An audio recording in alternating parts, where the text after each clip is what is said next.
راجا نے جھلا کر جواب دیا، مجھے تمہارے خاندان کی خدمات کی ضرورت نہیں۔ 15-20 سپاہی ننگی تلواریں لیے کمرے میں داخل ہوئے اور راجا کے حکم کا انتظار کرنے لگے۔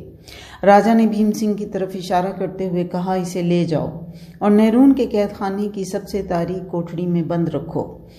ادے سنگھ نے کہا، مہاراج اس کی خطا معاف کیجیے، یہ میرا ایک ہی بیٹا ہے۔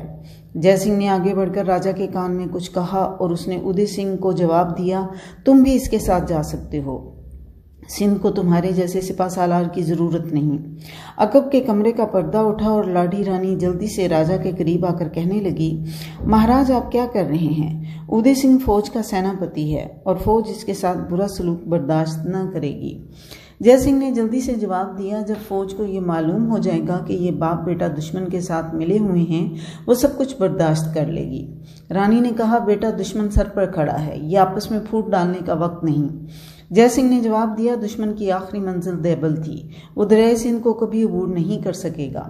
پتا جی آپ فکر نہ کریں، چند دنوں میں ملتان سے لے کر کنوج تک تمام راجا اور سردار ہماری مدد کے لیے پہنچ جائیں گے اور ہم دشمن کو ایسی شکست دیں گے جو اس کے خواب و خیال میں بھی نہ ہوگی۔ میرا یہ مشورہ ہے کہ ان دونوں کو یہاں رکھنے کی بجائے ارور بھیج دیا جائے۔ سپاہیوں، کیا دیکھتے ہو؟ تم نے مہاراج کا حکم نہیں سنا؟ انہیں لے جاؤ۔ سپاہی آگے بڑھے لیکن ادے سنگھ نے انہیں ہاتھ کے اشارے سے روکتے ہوئے اپنی تلوار اتار دی اور جے سنگھ سے مخاطب ہو کر کہا، یہ لیجئے، یہ سیناپتی کی تلوار ہے۔ مجھے دشمن پر فوج کی فتح سے زیادہ کسی اور بات کی خواہش نہیں۔ جے سنگھ نے اس کے ہاتھ سے تلوار پکڑنے کی بجائے چھینتے ہوئے کہا، فتح کے لیے ہمیں تمہاری دعاؤں کی ضرورت نہیں۔ شام کے وقت ادے سنگھ اور بھیم سنگھ چند سپاہیوں کی حراست میں ارور کا رخ کر رہے تھے اور نیرون کے مندروں میں فوج کے نئے سیناپتی جے سنگھ کی فتح کے لیے دعائیں ہو رہی تھیں۔ راجا کے حکم کے مطابق بھیم سنگھ اور ادے سنگھ کو ارور کے قید خانے کی ایک زمین دوز کوٹھڑی میں بند کر دیا گیا۔ اس کوٹھڑی میں ایک قیدی پہلے سے موجود تھا۔ اس نے دو نئے قیدیوں کو دیکھتے ہی ٹوٹی پھوٹی سندھی زبان میں کہا، جگہ تنگ ہے لیکن ہم تینوں گزارا کر سکتے ہیں۔ تم کون ہو اور یہاں کیسے آئے؟ بھیم سنگھ اور ادے سنگھ نے جواب دینے کی بجائے تاریکی میں آنکھیں پھاڑ پھاڑ کر قیدی کو دیکھنے کی کوشش کی۔ قیدی نے کہا، شاید آپ مجھے نہیں دیکھ سکتے لیکن آپ بہت جلد تاریکی میں دیکھنے کے عادی ہو جائیں گے۔ بیٹھ جائیے، آپ تھکے ہوئے معلوم ہوتے ہیں اور اگر میں غلطی نہیں کرتا تو آپ دونوں شاید باپ بیٹا ہیں۔ ادے سنگھ اور بھیم سنگھ تاریکی میں ہاتھ پھیلا کر سنبھل کر پاؤں اٹھاتے ہوئے آگے بڑھے اور ایک دیوار کے ساتھ ٹیک لگا کر بیٹھ گئے۔ قیدی نے پھر کہا، معلوم ہوتا ہے کہ آپ بھی میری طرح بے گناہ ہیں۔ معاف کرنا، شاید آپ کو میری باتیں ناگوار محسوس ہوں لیکن کئی مہینوں سے میں نے کسی انسان سے بات نہیں کی، اس لیے آپ کو دیکھ کر میرے دل میں اپنی بپتا سنانے اور آپ کی سننے کی خواہش کا پیدا ہونا ایک قدرتی امر ہے۔ میں ابتدائی 6 مہینے اس قید خانے سے اوپر ایک کشادہ کمرے میں تھا، وہاں میرے ساتھ آپ کے ملک کے 6 اور قیدی تھے۔ میں نے آپ کی زبان انہی سے سیکھی تھی۔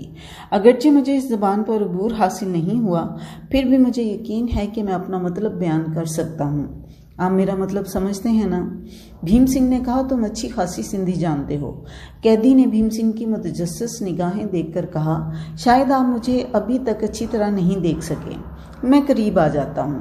قیدی نے ایک کونے سے اٹھ کر بھیم سنگھ کے قریب بیٹھتے ہوئے کہا، ہاں اب آپ مجھے دیکھ سکیں گے، میں عرب کا ایک مسلمان ہوں، آپ کو میرا قریب بیٹھنا ناگوار تو نہیں؟ بھیم سنگھ نے کہا، تم عرب ہو لیکن عرب کے قیدی تو برہمن آباد میں تھے۔ قیدی نے جواب دیا، وہ کوئی اور ہوں گے، میں شروع سے اس قید خانے میں ہوں۔ ادے سنگھ نے پوچھا، تم سراندیپ سے آئے تھے اور تمہارا جہاز دیبل کے قریب ڈوبا تھا، تمہارا نام ابو الحسن ہے؟ قیدی نے جلدی سے جواب دیا، ڈوبا نہیں، ڈبویا گیا تھا۔ اور ہاں، آپ برہمن آباد کے عرب قیدیوں کے متعلق کچھ کہہ رہے تھے، وہ اس ملک میں کیسے آئے؟ میرے جہاز سے تو صرف 4 آدمی بچے تھے، 2 زخمی تھے، وہ دیبل سے ارور تک پہنچنے سے پہلے ہی جاں بحق ہو گئے۔ تیسرا جس کے زخم معمولی تھے وہ میرے ساتھ اس قید خانے میں مر گیا تھا۔ بھیم سنگھ نے جواب دیا، تمہارے جہاز کے بعد سراندیپ سے 2 اور جہاز آئے تھے، دیبل کے گورنر نے انہیں بھی گرفتار کر لیا تھا، وہ یہاں کیا لینے آئے تھے؟ بھیم سنگھ نے جواب دیا، وہ سراندیپ سے اپنے ملک جا رہے تھے۔ آپ ان میں سے کسی کا نام جانتے ہیں؟ ان جہازوں کے کپتان کو میں جانتا ہوں، اس کا نام زبیر ہے اور وہ آزاد ہو چکا ہے۔ زبیر؟ سراندیپ میں اس نام کا کوئی عرب نہ تھا۔ وہ شاید کسی اور کے جہاز ہوں گے۔ بھیم سنگھ نے کہا، زبیر کو بصرہ کے حاکم نے عرب کی بیوہ عورتیں اور لاوارث بچے لانے کے لیے سراندیپ بھیجا تھا۔ قیدی نے بےتاب سا ہو کر کہا، عورتیں اور بچے، آپ ان میں سے کسی کا نام جانتے ہیں؟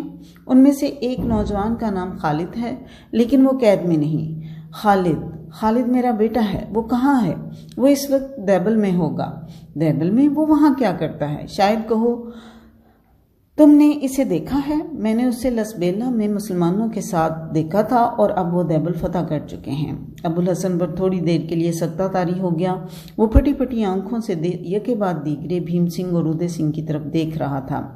تھوڑی دیر بعد اس نے لرزتی ہوئی آواز میں کہا، سچ کہو، مجھ سے مذاق نہ کرو۔